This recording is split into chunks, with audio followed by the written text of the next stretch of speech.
Aries! Kumusta po kayong lahat? So yan Aries, maraming salamat sa walang sawang pagsubaybay sa ating pong mga reading. And kung ikaw ay bago pa lang sa ating channel, mag-subscribe na po kayo. Then i-click mo na rin yung ating notification bell para lagi kang updated sa ating mga bagong upload. And guys, sa mga interesado naman sa ating private reading, nasa description box below yung link ng Facebook ko. Ayan, i-message nyo na lang ako, okay? So, ayan guys, hindi mo tayo mag-general reading, mag-weekly reading muna tayo. So, titignan natin Aries, ganap sa inyo this week. Okay, so, by the way, bago tayo mag-start, mas maganda pa rin na alam nyo ang inyong Sun, Moon, Rising, and Venus sign para sa iba pang guidance, okay? Para mas mag-guide ka pa or baka mas makarelate ka sa iba mo pang zodiac sign, okay? Tignan natin, ganap sa inyo this week.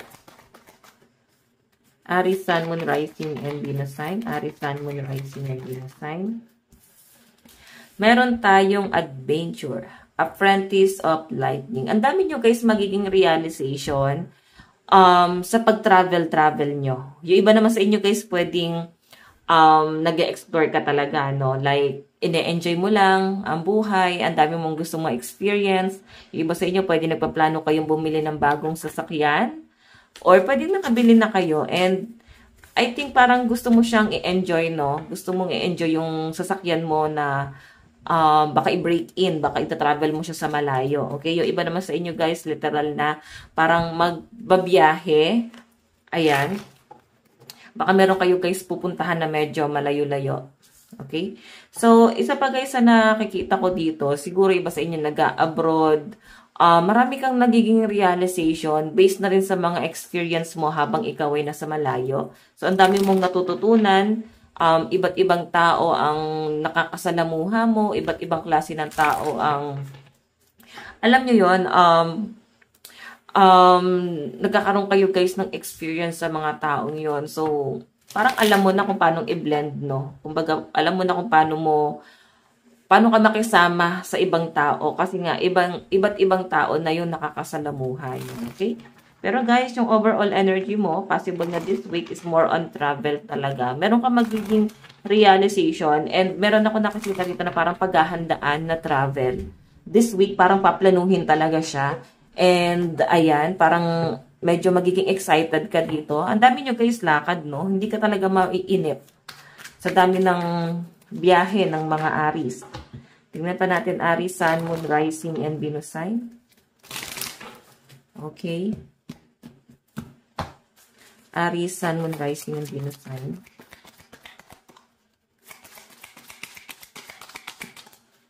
Meron tayong clarity, the Sun. So guys, may nakikita ko ditong someone from the past. Gusto niya guys ng clarification. Gusto niya guys maliwanagan or feeling niya hindi kayo nagkaroon ng closure. Na parang until now, hindi ito maka-move on sa inyo. No? Itong taong to, mafe-feel naman ng ibang tao na malapit sa inyo na parang napaka-bitter na itong taong to. Okay? Ayan, no? The Sun kasi guys, new beginning to. So, nakapokus na kayo parehas sa goal nyo. Okay? Ikaw, as in, hindi ka na makitaan ng bitterness kasi nakapokus ka sa goal mo sa buhay. Pero siya guys, parang nandun pa rin siya sa sitwasyon kung saan kayo nag-end and hindi pa rin guys makarecover itong taong to. I think nasa malayo na yung taong yan. Parang sinasabi na naka-move on na siya. Pero parang lagi ka naman niya guys bukang bibig sa ibang tao. Parang lagi ka naman niya guys naaalala. Okay, so yung taong yan guys, I think hindi niya matanggap sa sarili niya na meron siya pagkakamali kung bakit kayo naghiwalay, no? Na parang wala siya guys, parang wala siya guys kalambing-lambing sa katawan nitong taong to. Hindi niya matanggap sa sarili niya na siya yung dahilan kung bakit parang ginibap mo na. So, pwedeng mama's girl, mama's boy, nakadepende pa rin sa pamilya, walang plano sa buhay. Ganun yung pinapakita sa akin, guys. So, hindi niya matanggap kung ano yung mga desisyon na ginawa mo sa buhay mo. And feeling niya mali yun, no? Hindi ka nga niya ginaid eh. Kasi tignan mo, tumalikod siya rito eh. And ikaw, I think this week, meron ka talagang magiging realization na parang lalo kang maiirita sa taong to. So, possible na meron kang malaman or pwedeng may magbalita sa'yo or pwede ikaw mismo, no? Baka mag-reach out sa inyo, baka merong pag-uusap na mangyari. Ayan. So, medyo ano pa rin guys, immature itong person na kadil mo. So, totoo lang, parang hindi mo siya makitaan na may plano sa future. Pwedeng, tumatanda na ng paurong, walang nangyayari sa buhay niya. Pero titignan natin, guys. Meron tayong inspiration, o diba?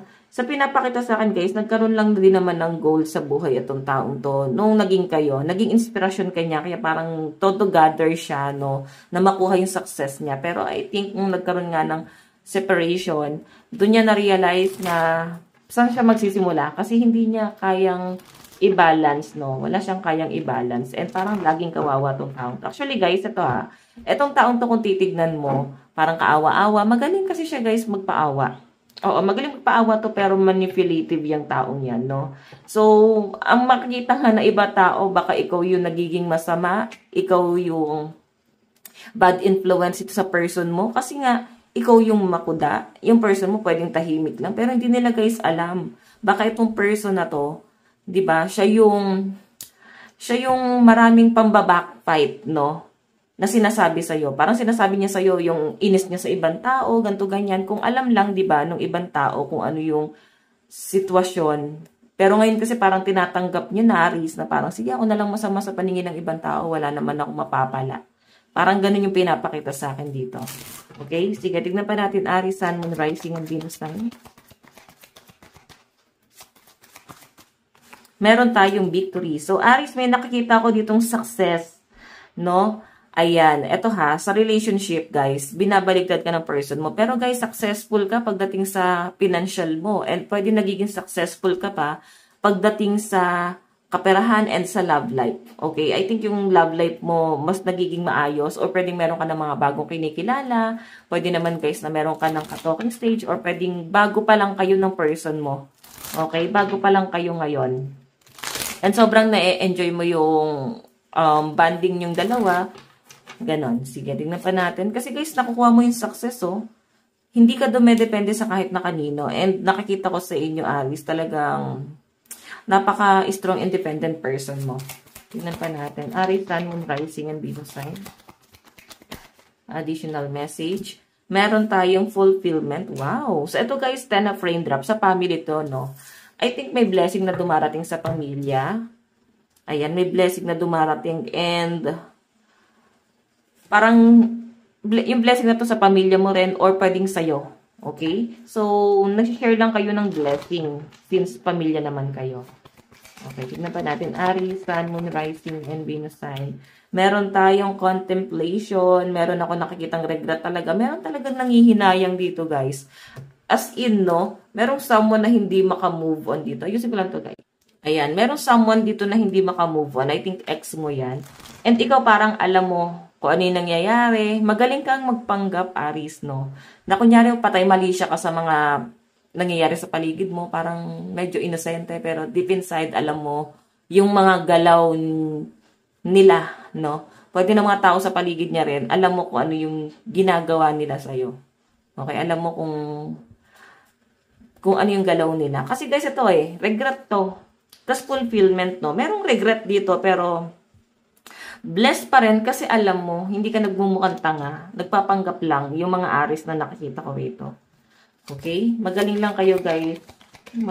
Parang patay mali siya. Okay? Tignan pa natin, meron tayong Master of Raindrop, Emotional Maturity. So, yung iba sa inyo, mas nape-pressure ka pa sa mga responsibility mo.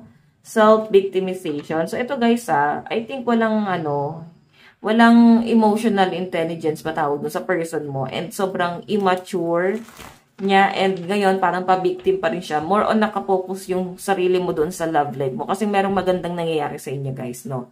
So babalikan at babalikan ka talaga ng nakaraan dahil nga merong magandang nangyayari sa inyo.